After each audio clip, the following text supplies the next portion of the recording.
원래 SMG 총회가 사람 5명 오고 뭐 그랬다고 하더라고요. 거의 100명 넘게 왔을 것 같아요. 여기 보면은 이런 내용이 있어요. 보시면 이들은 모두 얼라인 파트너스 주주 제안에 전량을 위임했다. 공개된 내용이 아니거든요. 이게 회사만 아는 내용이에요. 아, 네. 그러니까 SM에서 흘렸구나.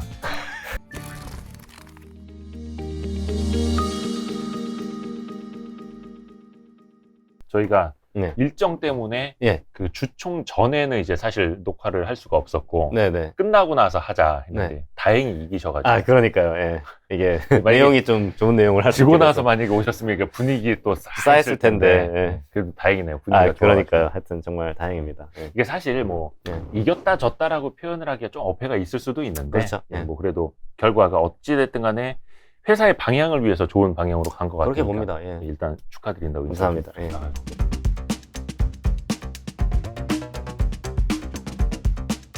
아니, 우선은 예. 31일이었죠. 3월 네. 31일 네. SM의 정기 주주총회. 예. 그날 분위기 어땠어요? 좀 사람들 많이 왔던가요? 아, 사람 엄청 많이 왔고요. 많이 왔어요? 예, 저희가 이번에 제가 듣기로는 원래 SM 주총회 사람 5명 오고 뭐 그랬다고 하더라고요. 보통 대부분 상장사들 예. 그렇죠. 예. 그래서 박수로 그냥 끝나고 하는 건데 네. 이번에는 하여튼 그 주총장에도 한 7, 80명이 꽉 찼고 오. 예, 그다음에 그 중계하는 방이 2개가 있었어요. 오호. 예, 예. 그러니까 영상팀도 이제 네. 엔터 회사니까 이게 영상팀이 좋을 거 아하. 아니에요. 그래서 저희도 처음부터 그리고 강력하게 요청했어요. 많이 올 것 같으니까 아. 준비를 좀 잘 해달라. 근데 하여튼 아. 회사에서 준비를 좀 그래도 잘 해주셔서 어. 그 2층에도 중계방 하나 있고 7층에도 이렇게 중계방 그래서 영상 중계 오. 예, 하는 식으로 해서 거의 100명 넘게 왔을 것 같아요. 시간도 오래 걸렸나요? 보통 이렇게 좀 첨예한 안건들이 있을 때는 네, 시간 오래 걸리죠. 왜냐면은 이제 주총을 원래 한 10분, 20분 만에 끝냈던 것 같고요. 그쵸. 평상시에는. 보통. 근데 이제 일단 아침에 제가 7시에 만났어요. 그 이제 원래 주총 시작 시간 9시인데 네. 그러니까 왜냐면 이제 위임장 서로 이제 수합을 해야 되니까. 그렇죠. 근데 그게 4시간 걸려가지고 11시에 저희가 일단 시작했고요. 너무 많아가지고 위임장이. 뭐 이렇게 막 박스로 막 모였다면서요, 예, 위임장이. 엄청 많이 와서 저희도 이제 하여튼 차로 실어 날랐습니다. 박스 3박스로. 예, 차로 실어 나르고 그렇게 하다 보니까 회사에서 한 20명 정도 투입해서 이렇게 나눠가지고 이렇게 했는데도 입력을 했는데도 불구하고 예, 한 4시간 걸렸고요. 입력하는 데만. 입력하는 데만 엑셀에 하나하나 다 입력하는 거거든요. 와. 그러니까 다 저기 주주 명부 대조하고. 예. 예, 그래서 굉장히 뜨거웠고 밑에서 막 난리 났죠. 왜 이렇게 늦게 시작하냐. 예, 주주분들은. 그렇죠. 예, 그래서 뭐 중간에 가신 분도 계시고. 맞아요. 예, 그러니까 주총 때도 하여튼 굉장히 분위기가 뜨거웠습니다. 왜냐면은 이제 그동안 쌓인 게 많은 거잖아요. 이게 하루 이틀 문제가 아니기 때문에. 그리고 이제 특히 이제 그 주 월요일 날 이제 그 SM 대표께서 3프로TV 나가서 인터뷰한 게 있는데 굉장히 좀 일반 사람들의 인식과 조금 동떨어져 있는 약간 네. SM 대표가 아니라 약간 라이크 기획 대표 같은 말씀을 하셔가지고 거의 이수만 프로듀서의 대변인. 예, 예. 그래서 굉장히 좀 분노한 상태로 사람들이 많이 왔어요. 오히려 그게 조금 더 이제 그래서 주총 때 뭐 질문도 많이 하시고 네. 하여튼 좋았던 점은 그런 것 같아요. 근데 저는 솔직히 주총 때도 끝까지 그렇게 나오실 줄 알았는데 주총 때 굉장히 아예 태도를 바꾸셨어요. 의외였어요. 네, 네. 네. 그러니까 되게 의외였고 왜냐면 이게 하루 이틀 된 문제가 아니거든요. 근데 네. 이제 특히 막 딱 3일 전만 해도 그 3% 나가서 그렇게 말씀하신 거잖아요. 근데 저희는 제일 큰 성과가 저희 감사 선임한 것도 중요하지만 저희 그렇죠. 목적이 감사 선임하는 게 문제가 아니라 기업 회사 잘 되라고 하는 건데 대표께서 굉장히 겸허한 자세로 저는 되게 긍정적으로 평가했습니다. 그래서 그날 자기네들이 이제 이번 주총 계기로 이제 제일 중요한 건 라이크 기획 문제 저희가 제시한 거 그렇죠. 재검토하겠다고 공식 이제 말씀하셨거든요. 네. 예, 모든 사람 거기 기자도 되게 많이 와 있었고 주주들이 100명 정도 와 있는 상태에서 라이크 기획 계약 해지 및 합리적 대안 마련에 대해서 적극 검토해서 빠르게 피드백하겠다고 했습니다. 네. 일단은 예. 곽준호 감사, 예. 그러니까 얼라인 파트너스 자산운용 쪽에서 이제 맞습니다. 주주 제안으로 올린 예. 분이 이제 감사로 선임이 됐고 네. 어떻게 보면 사실 그거는 승리에 도취될 수도 없고 이제 시작이잖아요. 이제 시작이에요. 기업 가치를 높이기 예. 그리고 또 기존의 이사들을 좀 견제 감시하기 위한 예. 시작일 수 있는데 감사가 예. 앞으로 예. SM에 들어가서 어떤 일을 하시게 될지 어떤 역할 사실 감사의 권한이 되게 막강하잖아요. 맞습니다. 이게 일단 감사라는 게 그러니까 어떤 목적으로 있는 거냐면 그러니까 이사의 활동을 이제 어떻게 보면 감시하고 견제하기 그쵸, 위해서 견제 있는 감시하고. 역할이고요. 상법상에 규정되어 있는 이제 하나의 그 공식 직책이고 그래서 지난주 금요일부터 출근하셨어요. 그래서 첫날에서 회사분들 만나시고 하신 걸로 알고 있고 저도 네, 네, 네. 이 결국에는 제일 큰 문제는 이제 이때까지 이사회가 해왔던 결정들 중에 네. 이제 뭔가 잘못된 부분 없는지. 음. 특히 이제 가장 중요한 건 저희는 이제 이 라이크 기획 이 계약 관련된 문제가 좀 뭔가 이게 회사의 이익을 최대화하는 방향으로 검토가 안 됐다고 보고 있거든요. 그러니까 회사의 이익보다는 특정 대주주의 네. 이익 위주로. 그렇죠. 예. 왜냐하면 회사 이사라면 어쨌든 만약에 조금이라도 협상을 해서 6%를 5%를 내릴 수 있거나 아니면 다른 프로듀서가 있거나 막 경쟁을 시킨다거나. 예, 뭐 어떻게든 해야 되는 건데 그런 기록이 아무것도 없을 거라고 저희는 생각을 해요. 네. 왜냐하면 일단 정해놓고 그 다음에 이게 합법이다라는 근거를 만드는 활동을 하신 것 같거든요. 네, 네. 예. 그래서 그런 부분을 좀 찾아내서 음. 이제 회사에다가 이제 제시를 할 생각이고, 근데 지금 봤을 때는 그 회사에서 자체적으로 조정을 하실 것 같아요. 예, 예. 지금 대표께서 그렇게 말씀을 하셨거든요. 그리고 어떤 뭐 기존에 한 6% 주던 뭔가 뭐 인세라고 네. 표현하던 그것. 맞습니다. 작년에 240억. 작년에 240억이었고 올해 내년에 계속 지금 매출이 늘어날 거라서 올해는 네. 300억 거의 될 것 같고요. 그게 이제 이수만 프로듀서가 개인 회사인 라이크 기획으로 맞습니다. 가져가던 예, 돈. 그렇죠. 예, 그 이수만 총괄 프로듀서 개인 사업자예요, 이분은. 그렇죠. 예, 그래서 개인 사업자를 국세청에 내시고 상호명이 라이크 기획이에요. 네. 예, 그래서 부럽네요. 예, 그래서 그 돈을 이제 하여튼 과연 이게 이대로 유지하기는 쉽지 않을 것 같고요. 바꿀 것 같습니다. 자, 이제 그 곽준호 감사께서 그 역할을 좀 잘 해주셔야 되는데 예. 지금 뭐 카카오가 이걸 인수한 해 만에 지금 예. 저희가 촬영을 4월 4일에 하고 있는데 네. 최신 버전은 카카오도 네. 이수만 프로듀서 측이 요구하는 어떤 뭔가 좀 크리티컬한 문제 때문에 너무 과도한 요구일 수도 있고 그것 때문에 지금 M&A가 진척이 안 되고 있다 이런 이야기가 나오는데 예. 혹시 그 과정에서 뭐 알고 계시는 거 있으신지? 뭐 저희도 이제 뭐 특별히 추가 정보를 알고 있는 건 없는데요. 네. 저희는 이제 굉장히 관심 있게 모니터링을 많이 했다 보니까 근데 하여튼 카카오는 굉장히 사고 싶어 한다. 예, 그거는 확실한 것 같고요. CJ도 마찬가지고 그리고 심지어는 하여튼 가격대도 어느 정도 논의가 오갔던 것 같아요. 예. 프리미엄 뭐 100% 이상. 예, 뭐 근데 이제 그 이수만 프로듀서께서 이제 아마도 이런 게 있으신 것 같아요. 그러니까 프리미엄 받고 파는데 연봉을 좀 많이 받으면서 나는 내가 계속 경영하겠어. 예. 근데 이제 이 부분에 대해서 이런 부분이 조금 사는 사람 입장에서 시너지를 내고 운영을 해야 되는데 그렇죠. 그러면 어느 정도의 이제 이게 합의가 되는 범위 내에서 예를 들면 내가 프로듀서 역할을 계속 하지만 뭐 경영은 하여튼 인수하는 사람이 하는 뭐 이런 식으로 돼야지 좀 맞는 것 같은데 예. 그렇지 않고 전체 경영을 내가 그대로 하겠어라고 하면 예. 그럼 뭐 인수할 이유가 없는 거죠. 소액주주들이 좀 이김으로 인해서 예. 기업 가치가 또 엄청나게 올라가고 있지 않습니까? 네, 주가 이제 신고가 행진을 하고 있고 예. 약간 그게 감사 선임을 받아줌으로 인해서 주가를 올리고 기업 가치를 올려서 M&A 할 때 또 본인이 훨씬 더 유리한 고지에 서려고 하는 약간 그런 전략을 튼 것 아닐까라는 개인적인 생각도 해봤거든요. 예, 그거는 그건 아니에요. 그건 아니에요. 예, 아닌 게 일단은 그 전날까지도 엄청 치열하게 지금 감사 선임 맡기 위해서 되게 노력했거든요. 네네. 회사에서. 근데 이제 당일에 철회를 하신 거는 뭐냐면은 표 계산을 다 해봤는데 다 사실은 사회 이사까지도 저희가 이겼을 수도 있을 것 같아요. 저희가 표 계산을 해보면. 근데 이제 뭐 회사에서는 이제 그렇게 말을 할 수는 없는 거고. 근데 이제 결과론적으로는 저는 이제 그 기자님 말씀이 맞는 것 같은 게 그 주가가 오르면은 이수만 프로듀서한테도 좋을 거라고 보고. 본인한테 제일 좋은 일이죠, 사실은. 맞습니다. 18.5% 갖고 있죠. 회사에도 좋고 본인한테도 좋고. 회사 측에서나 혹시나 또 일부 주주분들은 그런 걱정을 하실 수도 있어요. 이수만 프로듀서가 이렇게 확고한 권한을 가지고 막 기업 가치를 끌어올릴 때랑 막 여러 주주들 들어와서 배나라 감나라 할 때랑 회사의 막 성장 속도가 더뎌지면 어떡하냐. 자본만 많이 생기면 어떡하냐. 또 이런 걱정하시는 분들 있을 텐데요. 네. 근데 이제 사실은 감사라고 하는 게 그래서 저희가 이번에 뭐 이사를 뭐 선임하거나 이런 거 전혀 하지 않았고 경영은 이제 이사분들이 하시는 거예요. 근데 이제 저희가 엔터를 경영할 수 있는 사람들이 전혀 아니기 때문에 저희는 지금 일단은 특히 저희 후보님은 이제 재무 및 자금 관리 전문이시거든요. 감사 후보님은. 그러니까 감사라는 거는 저희가 경영을 바꿀 수 있는 건 아니에요. 그러니까 다만 뭔가 법적으로 잘못됐거나 이사회가 책임을 다하지 않을 때 그런 부분이 없으면 감사는 아무런 할 수 있는 게 없거든요. 근데 그런 부분이 있기 때문에 지금 여기서는 효과가 있는 거지 저희가 뭐 경영을 좌지우지하거나 그럴 리는 전혀 없고요. 온라인 파트너스 자산운용이 사실 이제 설립된 지도 이제 뭐 한 1년 정도밖에 안 됐고 상당히 좀 빠르게 좋은 결과를 이끌어냈는데 사실 그 전에 KB 자산운용은 뭐 수년 전부터 뭐 주주 제한도 하고 뭐 표결로도 싸워보는데 사실 안 됐잖아요.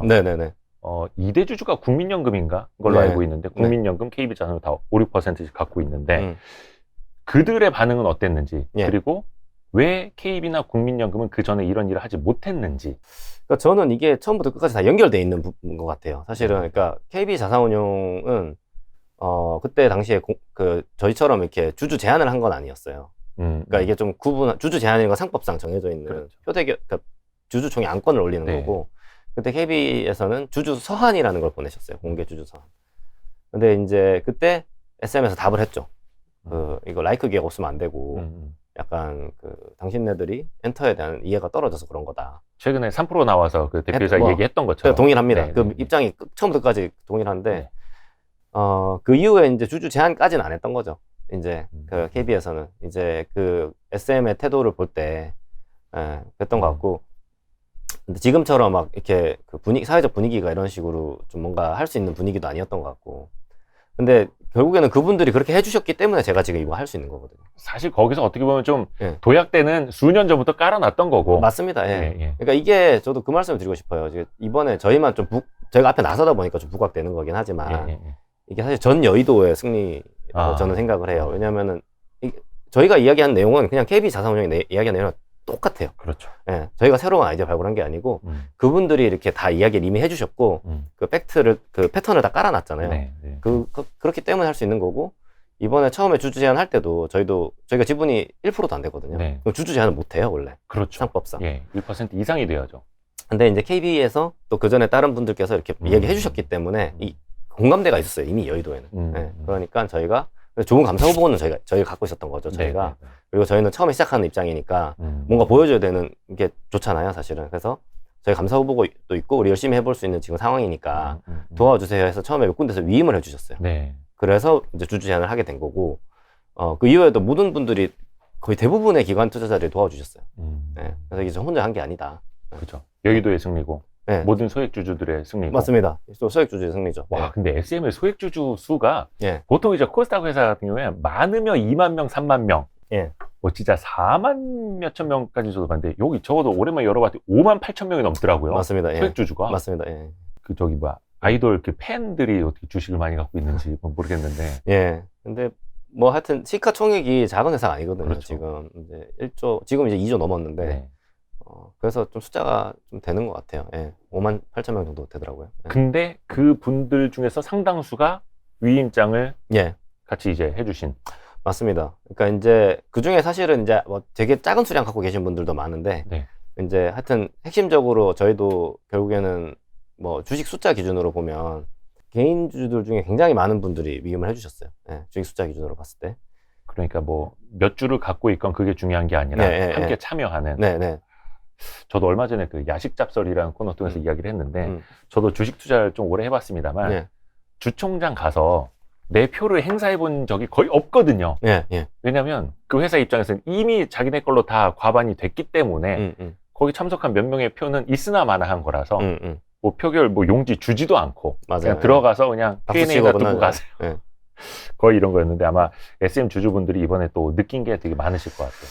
그래서 이번에 하여튼 그 참여 열기 굉장히 뜨거웠고, 특히 이제 그런 게 있어요. 저희도 회사와 이제 그 주주의 차이는 저희는 이제 뭐 인력이 이렇게 많지도 않고, 할 수 있는 게 결국에는 이렇게 열심히 이제 뭐 SNS나 유튜브 통해서 네. 알리고 이런 것들인데, 저희가 이번에 한 게 이제 이 전자위임이라는 거를 했어요. 네네.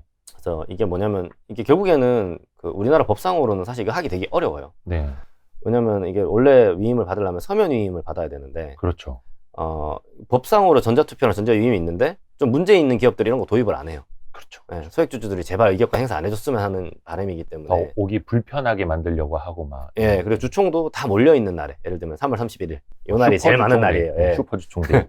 일부러 그렇게 하거든요. 네, 그러니까, 네. 근데 이제 저희가 이 문제를 해결하기 위해서 옛날부터 저희가 고민했던 거기 때문에 이거를 앱을 같이 만든 거거든요, 저희가 처음에. 그 비사이드. 비사이드, 예. 비사이드라는 앱. 맞습니다. 예. 근데 그거는 어떻게 뭐라 해야 되나? 법적으로 그 권한이 확실히 있는 겁니까? 합법입니까? 맞습니다. 그래서 요걸 좀 설명드리면, 네.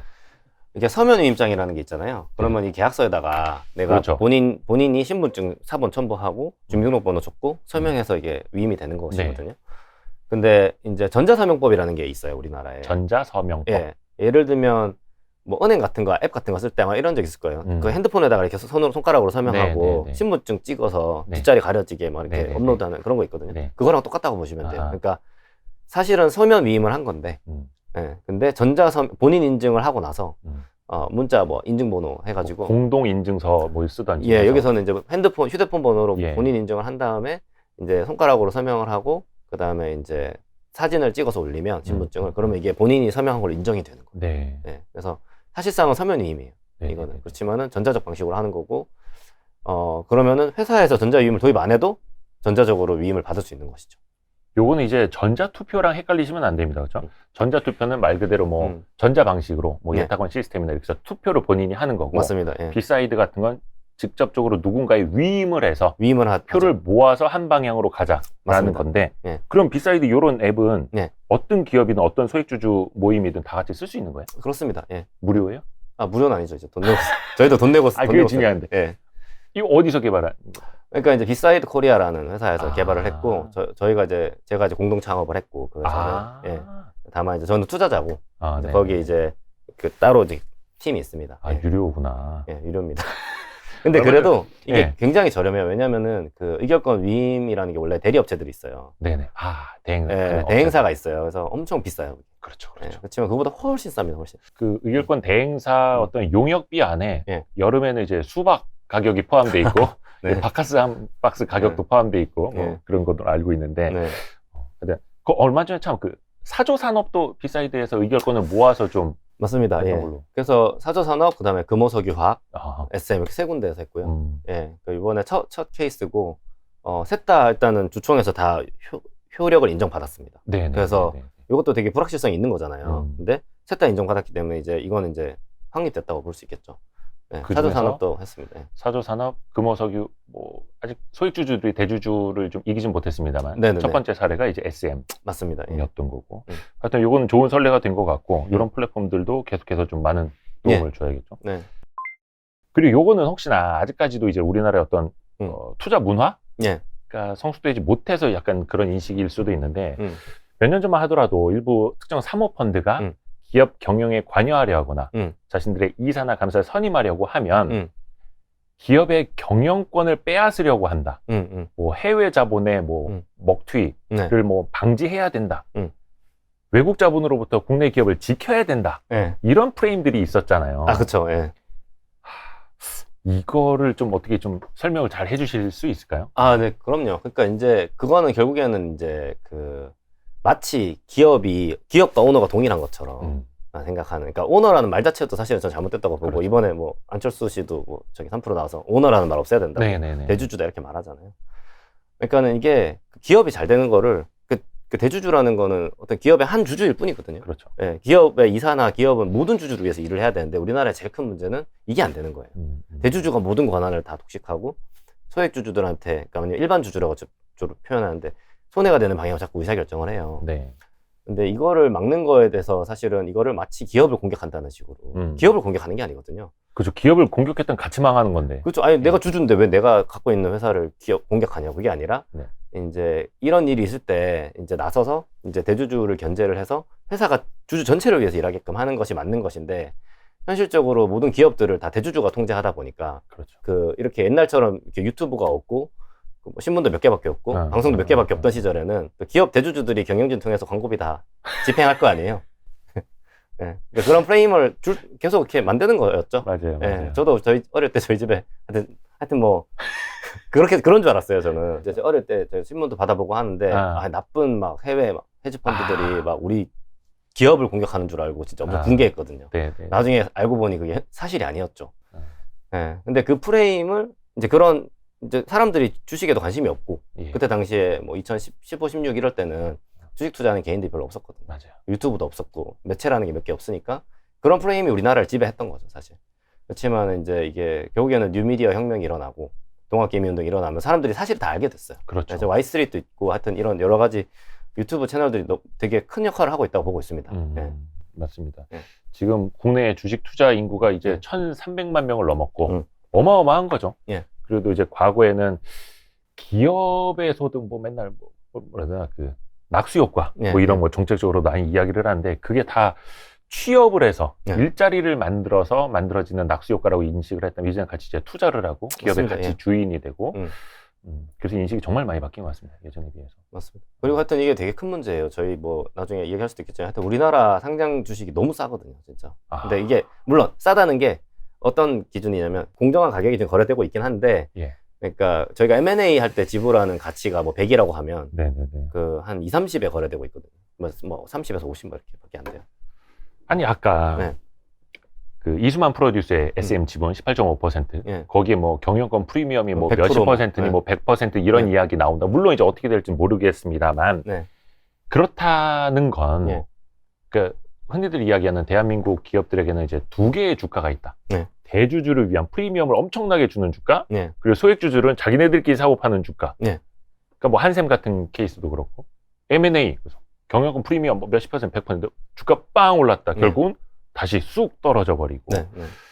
이런 것들을 좀 어떻게 막을 수 있을지, 그리고 또 어떻게 해야 될지. 예. 이게 해외에는 별로 그런 사연은 예, 없을 거 해외는 아니에요. 없어. 우리나라만 좀 굉장히 심각하거든요. 예. 그러니까 이게 이제 그래서 뭐 보면은 최근에 그 이제 저도 이제 한국 기업 거버넌스 포럼이라는 데서 활동을 하고 있는데 포럼 뭐 회장님들이 나가서 네. 뭐 말씀도 많이 하세요. 이게 법제도 개선. 근데 하여튼 이게 제일 큰 게 뭐냐면은 그 이사의 그 주주에 대한 그 의무, 네. 그 수탁자 의무가 법적으로 없어요, 우리나라는. 네네네. 예, 옛날에 대법원에서 판결을 할 때 이사는 회사를 위해서 일해야 된다 이런 말이 그 상법이 382조라는 게 네. 있는데 거기에 회사에는 주주가 포함 안 된다고 한 거예요. 예, 그래가지고 이게 결국에는 그 이사분들이 주주 모두에 대한 비례적인 이익을 보호하기 위한 그 의사결정 안 해도 그 아무런 책임이 없으니까. 그러니까 이제 그래서 이게 이렇게 되는 거고. 그렇죠.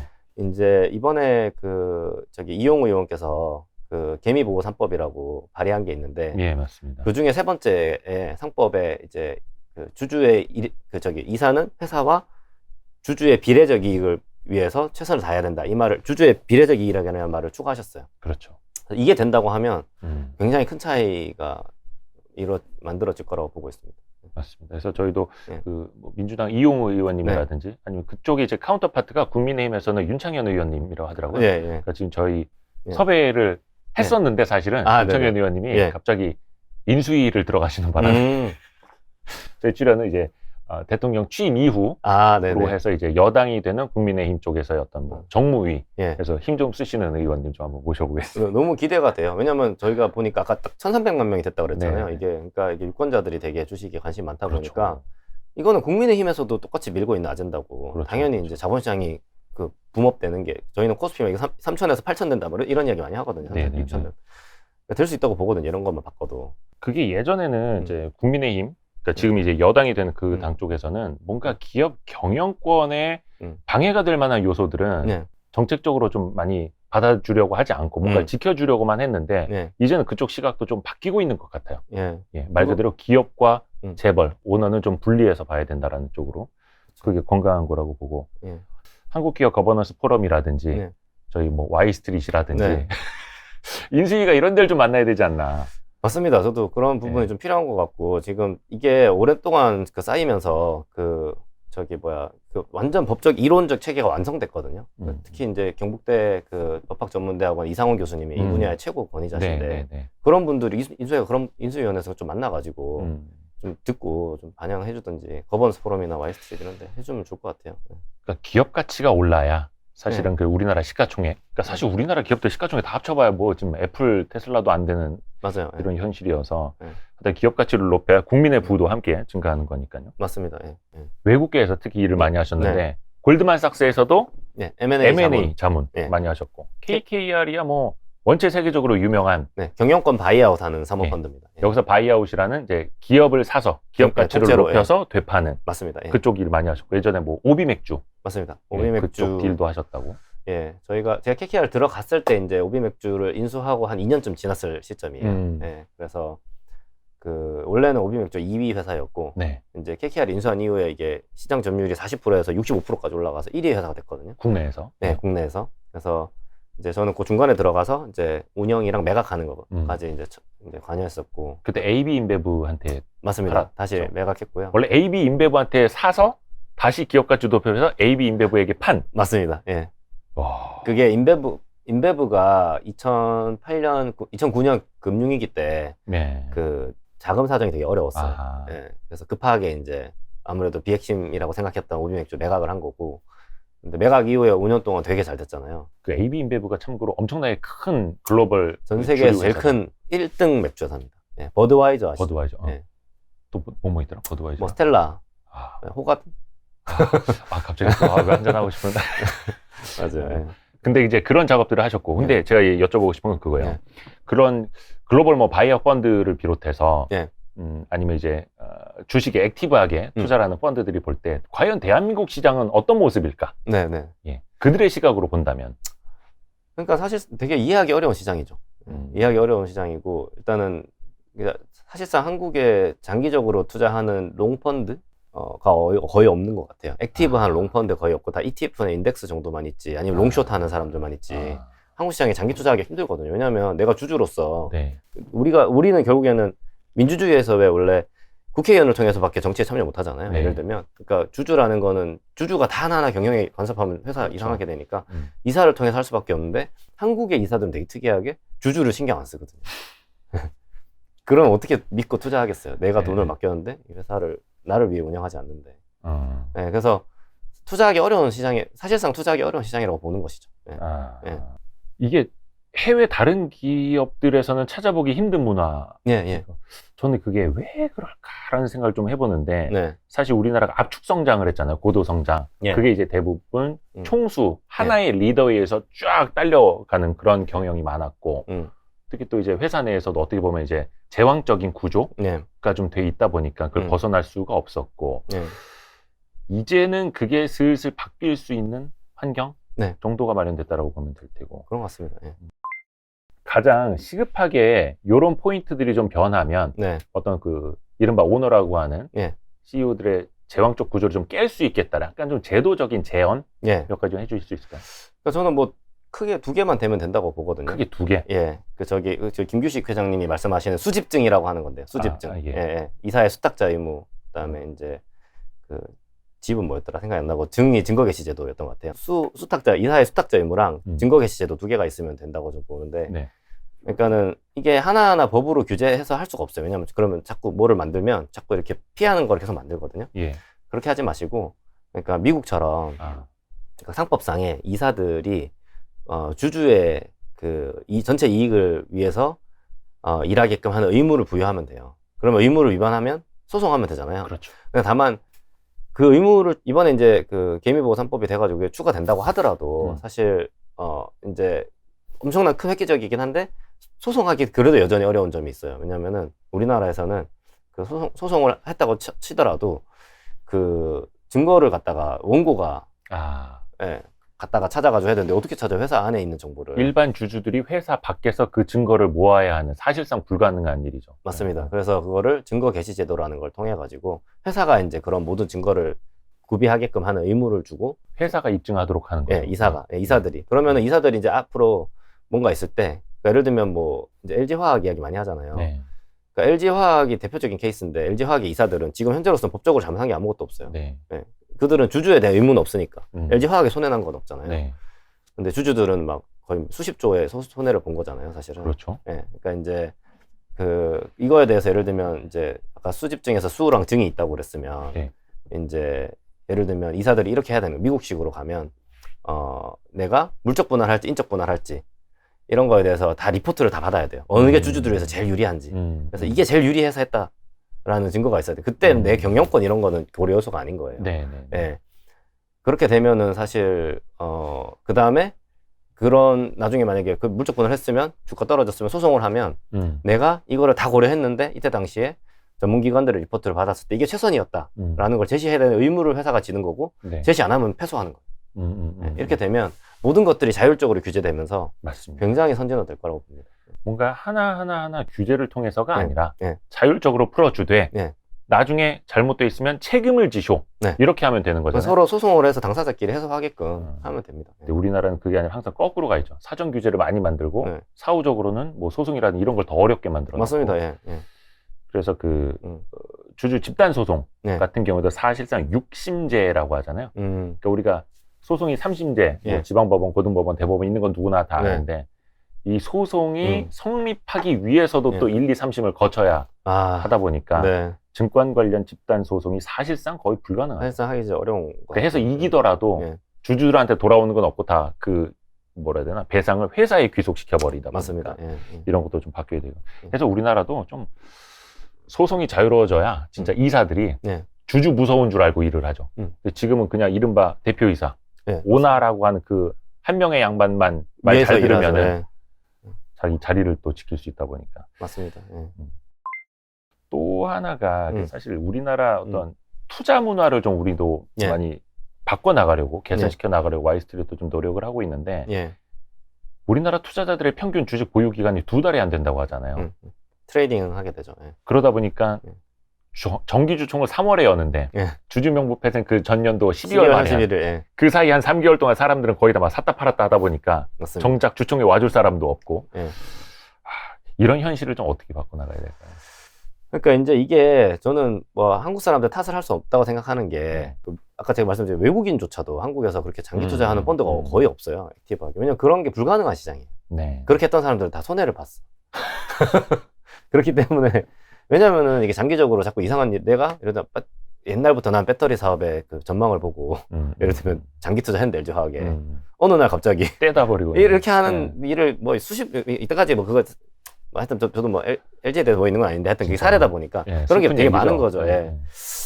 그래서 하여간 참 안타까운 일이죠. 근데 이거를 그러니까 결국에는 이런 아까 법적인 제도를 좀 개선하고 그 다음에 이 세금 문제도 좀 있는 것 같아요. 세금. 그러니까 미국처럼 이제 장기 보유했을 때 양도세를 좀 혜택을 준다든지 미국에 1년 이상 보유해야지 되는 게 있거든요. 그런 좀 뭔가 구조적으로 좀 장기 보유를 권장하게끔 해줘야지 되는 게 아닌가. 그래야 사람들이 이제 회사에 가서 어차피 장기 보유해야 되기 때문에 오너십을 갖고 의견도 개진하고 그럼 기업도 발전하고 주가도 올라가게 되거든요. 근데 요 얘기 나오면 저도 이제 기자로서 꼭 하고 싶은 이야기가 있는데 우리나라는 장기 보유에 좀 세제 혜택을 주자 하면 기획재정부에서 뭐 만드는지 알아요? ISA라든지 퇴직연금 상품이라든지 그런 기관에서 운영하는 상품에 투자를 했을 때 뭐 세액 공제를 해주란 약간 이런 쪽으로 가다 보니까 기업 거버넌스에는 개인 투자자들이 신경을 못 쓰는 거예요. 맞습니다. 그게 아니라 직접 투자에 있어서도 장기 투자에 세액 공제를 줘야지만 장기 투자 문화가 좀 만들어질 수 있을 텐데. 맞습니다. 우리 소액주주들이 뭐 진짜 100만 원을 투자했건 1억을 투자했건 정말 소중한 한 표 한 표 한 표인데 우리가 그렇게 뭐 이제 지방선거도 있습니다만 민주주의 한 표 한 표 소중하다 이야기하면서도 주주들의 한 표 한 표도 소중한 건데 그걸 왜 그렇게 알리지 않으려고 할까? 그러니까요. 그래서 이번에 하여튼 그 SM 같은 경우에 그래서 되게 좋은 저는 좀 계기가 되는 것 같은 게 그 주주분들께서 아까 저희 뭐 전자위임도 하니까 뭐 보면 뭐 2표, 뭐 4표 이런데 참여하신 분들도 있거든요. 근데 되게 뿌듯함을 느꼈대요. 저희가 그리고 계속 뭐 진행 상황 문자도 보내드리고 유튜브도 올리고 하면서 업데이트도 드리고 했더니 이게 주식이 정말 종이 쪼가리가 아니라 내가 이 기업을 보고 기업에 내가 주인이구나 하는 좀 그런 느낌을 많이 받으셨다고 되게 뿌듯해 하시더라고요. 그러니까 이런 경험들이 좀 많이 쌓여 나가야 투자 문화도 좀 바뀌지 않을까 생각도 듭니다. 약간 그런 생각 안 해보셨어요? 그 전 세계에 있는 엑소 팬들에게 이걸 좀 알려야겠다. 그러니까요. 그러니까 사실 우리 그 돈 240억씩 나가는 거 빼가지고 다시 회사에 돌아오면 회사가 돈이 생기잖아요. 그거 가지고 아티스트들 뮤비 찍을 때 조금 더 투자해주고 그리고 직원들 좀 챙겨줘야죠. 직원들도 좀 복지도 좀 좋게 해주고 이러면 얼마나 더 좋은 게 나오겠어요. 우리 엑소든 뭐 에스파도 저도 되게 좋아하는데 가수들 지금 잘 만들죠. 더 잘 만들 수 있을 것 같거든요. 에스파 중에서는 누굴 제일 좋아하시나요? 저는 윈터. 엔터 쪽으로도 관심이 많으신 거죠? 그 산업 자체에도? 맞습니다. 저희도 뭐 이거 하려고 투자한 게 아니었고 원래는 그러니까 회사가 되게 그 산업이 되게 좋을 것 같고 이거 좀 외부에서 봤을 때 좀 이해할 수 있는 사업이고 장기 투자할 수 있는 산업이고 그래서 제가 이제 한 거고요. SM의 미래는 어느 정도까지 보세요 혹시?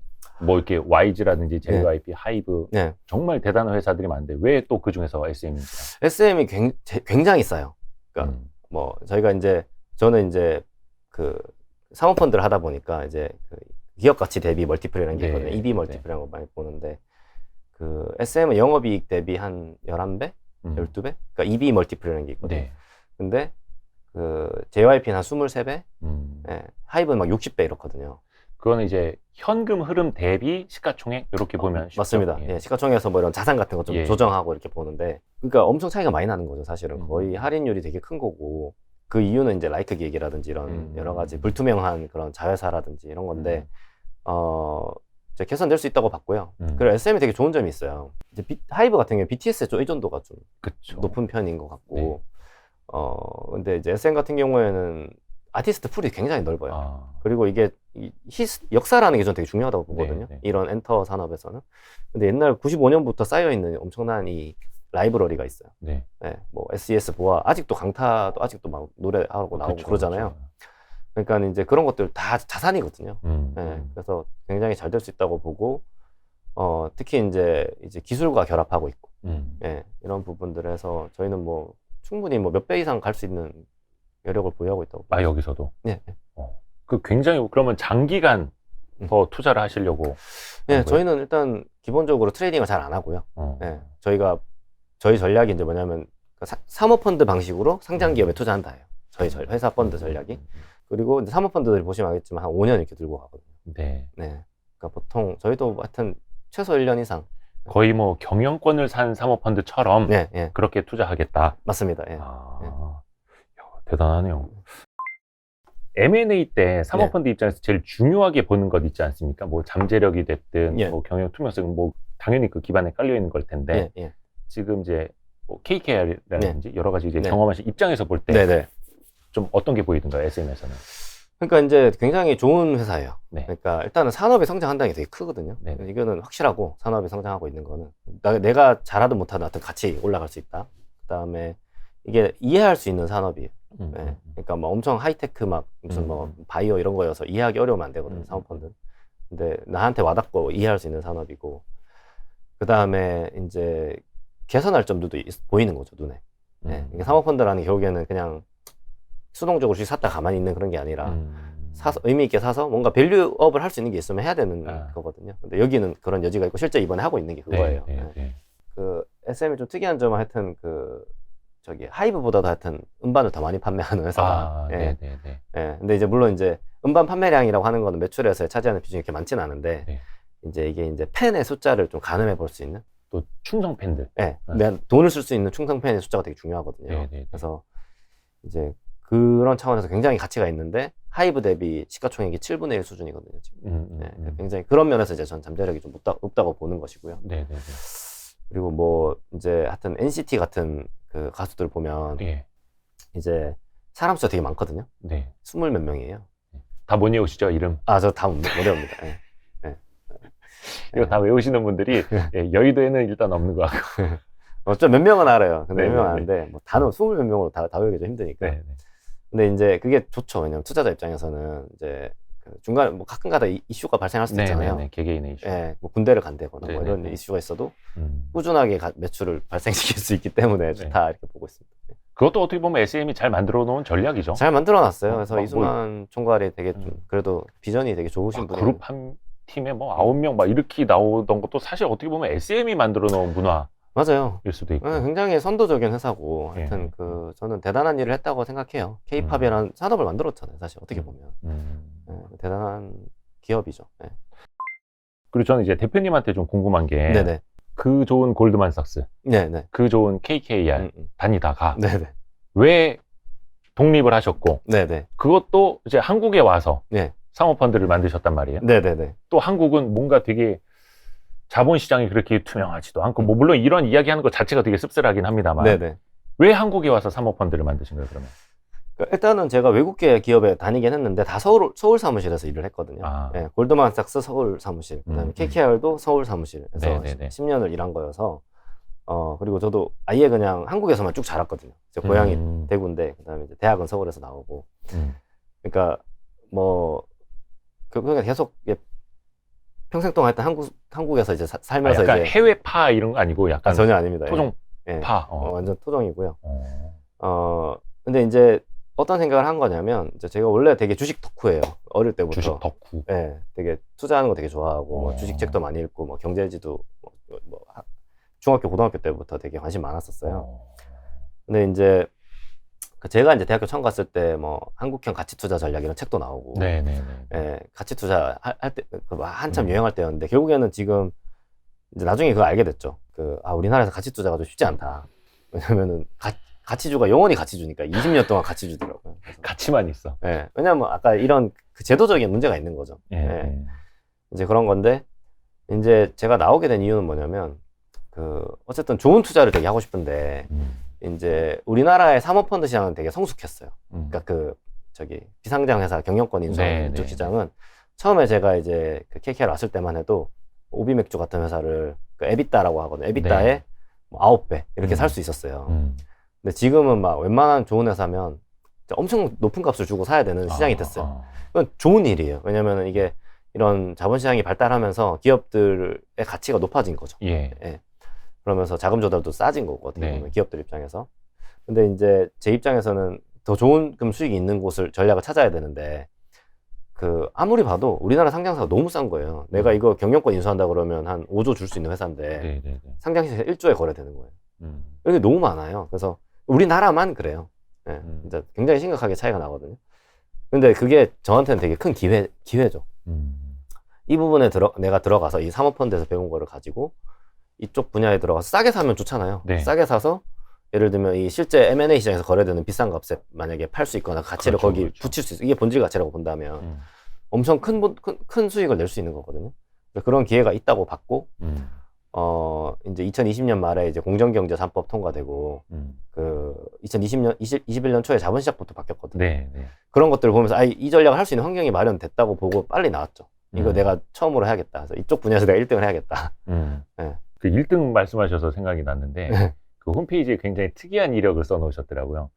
서울대 경영학과 최우등 졸업. 아하, 네네네.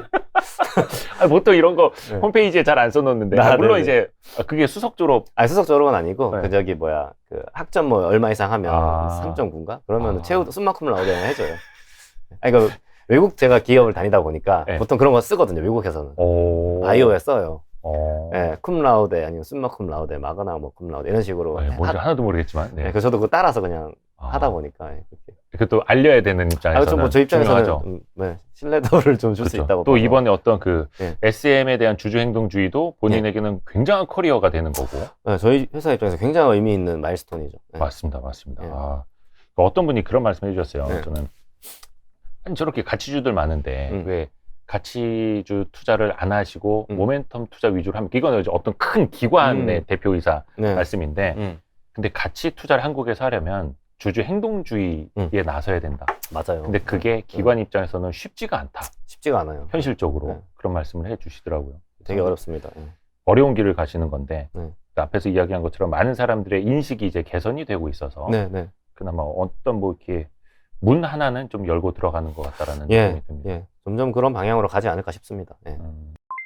시장 참여자들의 인식이 좀 많이 바뀌어야 될 것 같기는 한데, 진짜 경영을 잘하는 CEO가 있다면 모두가 나서서 계속 경영을 맡아달라고 할 거잖아요. 그쵸. 또 최근에 우리나라에서 황금낙하산 정관, 뭐 예를 들어서 적대적 M&A 때 나를 쫓아내려면 200억 원을 달라, 막 이런 것들 정관에 써놓고.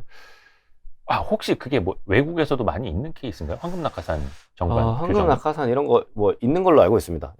있는 걸로 알고 그거 자체가 불법은 아니니까. 네네. 근데 이제 역으로 생각해 보면 말씀드린 것처럼 정말 경영 잘하는 사람이면 황금낙하산 제도가 없어도 계속 붙들고 싶어 하는 건데, 심지어 스티브 잡스도 애플에서 한번 쫓겨났었잖아요. 그렇죠. 애플과 스티브 잡스를 이제 동격으로 우리는 생각하지 않듯이 그런 문화가 좀 바뀌어야 될 것 같은데, 약간 아직 그런 인식을 다 못 하시는 분들을 위해서 좀 한 말씀 해 주실 수 있을까요?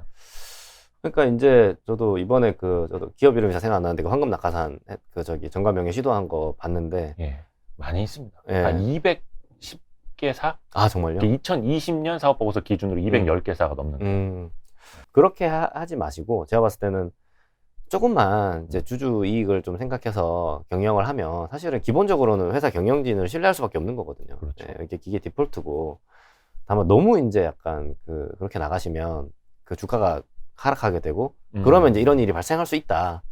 결국 기업의 어떤 본질 가치를 훼손시키는 건 안 되니까. 그래서 저는 좀 사실 이때까지는 되게 패배 의식들이 좀 많이 있었어요. 한국에서. 그러니까 왜냐하면 주주 행동이나 이런 거 했을 때 성공한 사례가 별로 없다 보니까 어차피 안 되는 거 아니야?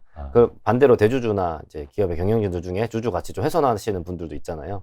이제 그런 분들 입장에서 이거 아무렇게나 해도 상관없네 뭐 이렇게 생각하고 그 사람들은 잘 먹고 잘 살고. 네.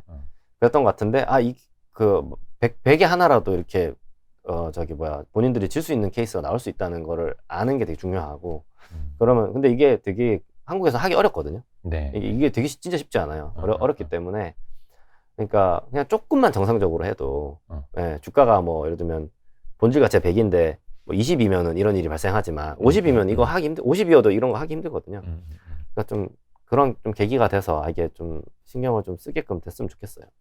SM하고 이제 맞부딪혀 있는 상황에서 네. 일부 언론에서 네네.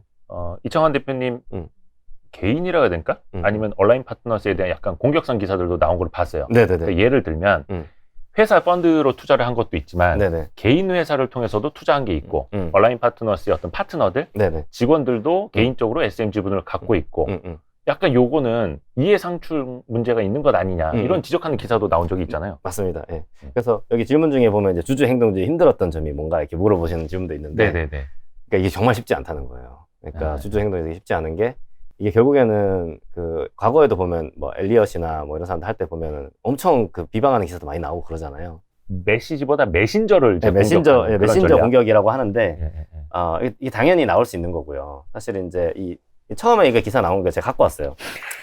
보면은 요 특정 맞습니다. 여기 보면은 요런 내용이 있어요. 보시면 이들은 모두 온라인 파트너스 주주 제안의 전량을 위임했다. 예. 이게 공개된 내용이 아니거든요.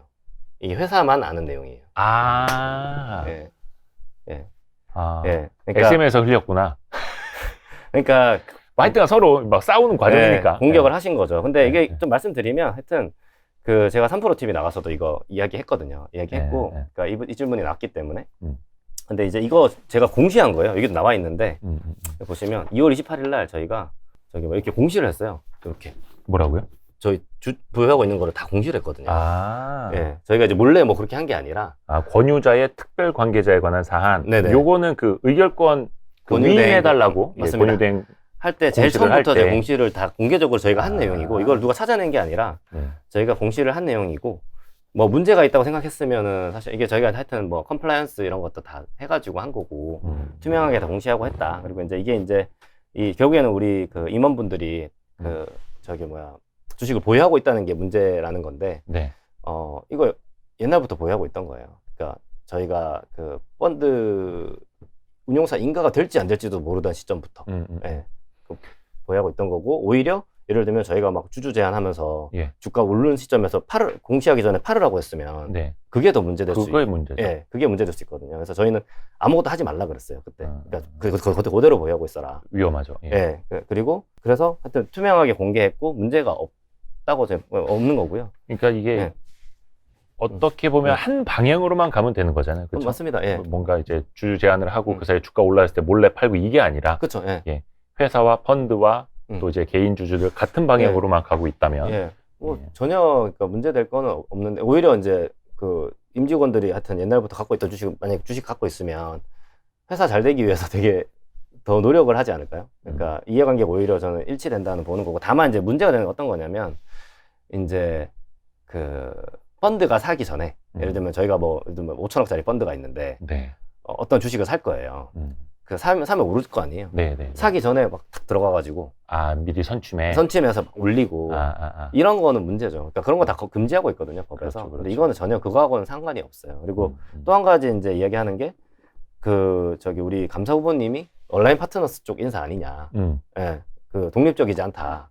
이거는 정말 약간 헛다리를 짚은 거거든요. 왜냐면 그러면 당연히 이 감사라는 거는 회사와 그 최대 주주로부터 독립적인 게 제일 중요한 요건이고 당연히 저희가 가깝게 일하고 잘 아는 분을 하는 것이 맞는 것이거든요. 그럼 당연하지. 뭐 지나가는 저희 쌀집 아저씨를 선임해달라 할 수는 없으니까.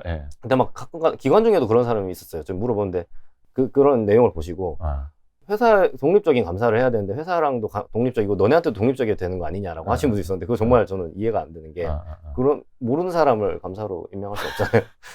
그래서 하여튼 그 두 가지 포인트인데 하여튼 그 부분 말씀드리고 싶습니다. 저는 그러니까 아까 네. 메시지에 대한 공격이 네. 잘 안 될 땐 메신저에 대해서 메신저에 대한 공격을 공격. 한다는 게 어떻게 보면 네. 이제 정치에서도 많이 나오는 건데 네네. 저는 진짜 가슴 아픈 사례를 두 가지를 본 게 있어요. 네네. 뭐냐면 그것도 이제 음. 소액주주가 기존 대주주에게 맞선 경영권 분쟁 사례였는데 한 번은 이 회사 측에서 이 소액주주 대표자에 대해서 금융감독원 조사를 받고 있다. 뭐 선취매라든지 어떤 불공정 거래 행위 때문에 금감원 조사를 받고 있다는 걸 흘렸어. 네네. 그래서 그 주가가 하한가를 갔습니다. 아, 그래서 이 사람이 레버리지 쓰고 있는 것도 알아서 뭔가 반대 매매를 막게 해서 막 털리도록 하려고 약간 그런 것도 한 케이스를 받고 네. 또 하나 케이스 때는 이 소액주주들을 이제 규합을 해서 대표 활동을 하시는 분이 구속이 당한 케이스도 있었어요. 그 주가 조작 혐의로 넣은 거예요. 예를 들어서 여러 사람들 계좌를 가지고 이제 관리를 하다 보니까 뭐 매매를 좀 했나 봐요. 네네. 그거 가지고 어떻게 엮어가지고 주가 조작 혐의로 해서 그 법원 판결이 어떻게 된지는 모르겠는데 하여튼간 네. 좀 구속이 된 사례도 있었고. 네네. 약간 어떻게 보면 이제 첨예하게 이제 대립되는 상황이다 보니까 서로 이제 이렇게 되는 거죠. 예. 목숨 걸고 싸우는 거, 목숨 걸고. 맞습니다. 근데 뭐 하여튼 이거는 저희가 보셔서 아시겠지만은 이제 다 공시된 내용이고 저희도 자산운용사이기 때문에 하여튼 저희는 뭐 그 컴플라이언스 따라가지고 할 수밖에 없거든요. 예. 금융위원회에 등록된 자산운용사이기 때문에 그렇죠. 개인이 아니기 때문에 저희가 예. 그래서 그런 부분이다라고 하여튼 말씀드리고 싶습니다. 아이고 아무튼 오늘 진짜 어떻게 보면은 SM의 한 케이스로 우리가 이야기를 한 것 같지만 사실 이게 이제 뭔가 이정표가 될 만한 발자국 하나를 달표변에 남긴 것처럼 약간 그런 느낌입니다. 예, 저희 입장에서는 하여튼 이게 된다는 걸 보여줬다는 게 되게 의미가 있고 그다음에 이런 걸 해본 경험이 많이들 갖고 있지는 않을 거예요. 그래서 저희가 앞으로 투자 활동을 전개해 나가는 과정에서 되게 도움이 된다고 보고 좀 적극적으로 하여튼 저희가 꼭 행동주의해서 뭐 대주주랑 싸우고 이런 전략을 하는 건 아니에요. 저희는 이제 하여튼 저평가된 기업에 들어가서 어떤 방식이 됐든 밸류업을 한다는 거기 때문에 이제 근데 그런 거 하는데도 되게 도움이 많이 될 것 같아요. 그래서 좀 지켜봐 주시면 고맙습니다. 온라인 파트너스의 온라인이 뭔가 뭐 함께 한다. 아니 온라인이라는 게 조율한다. 그 금융에서 되게 많이 쓰는 말인데 이게 이제 그 alignment of interest라는 말이 있어요. 그러니까 이게 결국에는 이제 이해관계를 일치시키는 게 되게 중요하거든요. 그러니까 그래서 이제 경영진한테 스톡 옵션도 주고. 근데 우리나라에서 제일 큰 게 이제 대주주와 일반 주주의 그 이해관계가 일치가 지금 안 되고 있어요. 그래서 이제 뭐 그런 걸 포함해서 하여튼 다양한 사람들의 이해관계를 일치시킴으로써 이렇게 기업 가치가 올라갈 수 있거든요. 그런 역할을 저희는 하면서 수익을 창출하려고 하는 거기 때문에 그래서 온라인 파트너스입니다. 온라인 파트너스뿐만이 아니라 이 대한민국 자본시장에 참여하는 많은 분들이 그리고 또 모든 기업들의 대주주건 소액주주건 이해관계가 이제 다 일치가 되는 그런 좀 한국의 자본시장이 됐으면 좋겠고 또 온라인 파트너스 자산운용도 많은 역할을 해주십시오. 예, 열심히 하겠습니다. 온라인 파트너스뿐만이 아니라 우리가 다 함께 또 이제 관심을 많이 가져야 됩니다. 오늘 이정환 대표님 또 긴 시간 감사합니다. 감사합니다. 아유, 고맙습니다.